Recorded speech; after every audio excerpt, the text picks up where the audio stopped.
বন্ধুরা, আজকে রান্না হবে ডিম দিয়ে সোয়াবিন দিয়ে ঝোল। আলুগুলো সিদ্ধ করে নিয়েছি, আর এখানে সোয়াবিন দিয়ে দিয়েছি, আর এখানে 4টে ডিম নিয়েছি। আর হবে উচ্ছে ভাজা আলু দিয়ে।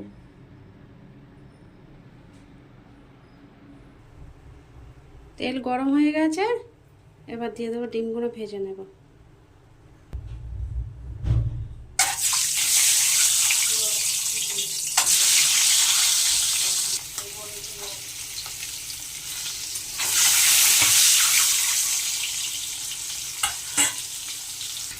ডিমগুলো ভাজা হয়ে গেছে, এবার তুলে নেব। ডিমগুলো ভাজা হয়ে গেছে, এবার ওর মধ্যে দিয়ে দেবো গোটা জিরে আর 2টো তেজপাতা।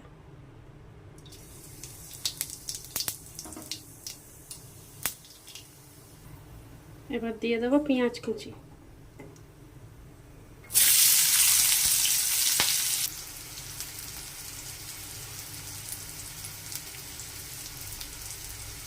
ভাজা হয়ে এসেছে, এবার এর মধ্যে টমেটো দিয়ে দেবো।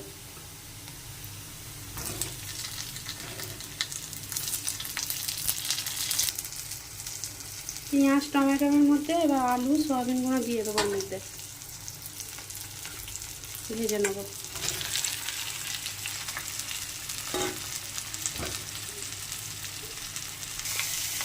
সয়াবিন আলুর মধ্যে 1 চামচ লবণ দিয়ে দেবো।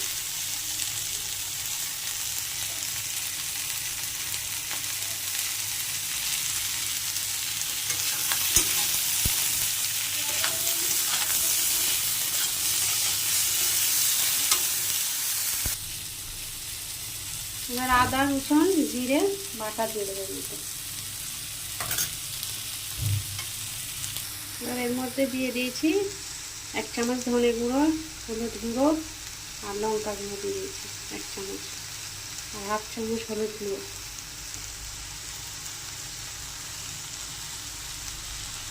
অল্প করে জল দিয়ে দেবো, এর মধ্যে কষবো জল দিয়ে অল্প।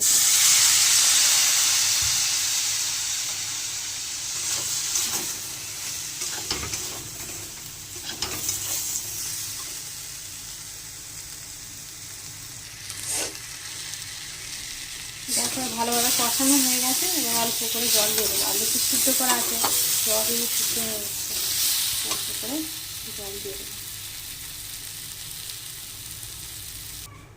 দেখো জল দিয়ে দিয়েছি, এবার আমি ঢাকা দিয়ে সিদ্ধ করে নেবো অল্প করে। সিদ্ধ তো সব হয়েই গেছে, সয়াবিন আলু। এবার ডিমগুলো দিয়ে দেবো।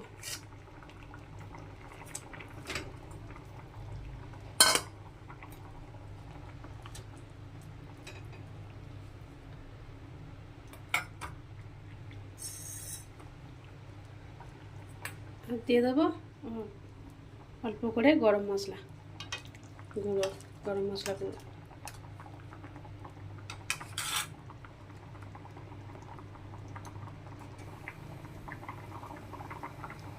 হয়ে গেছে, এবার নামিয়ে নেব আমি। কড়ার মধ্যে তেল দিয়ে দিয়েছি, এবার উচ্ছেগুলো ভেজে নেব।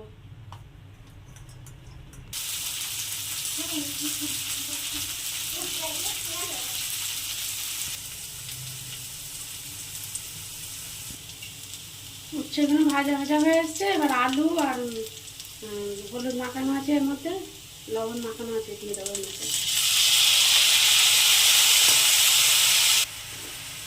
পেঁয়াজ কুচি দিয়ে দেবো।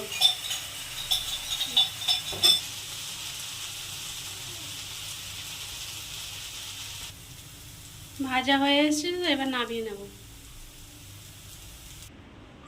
রান্নাগুলো সব হয়ে গেছে। এখানে হচ্ছে ভাত আর উচ্ছে আলু পেঁয়াজ দিয়ে ভাজা, আর হচ্ছে ডিম দিয়ে সয়াবিন দিয়ে ঝোল বানিয়েছি।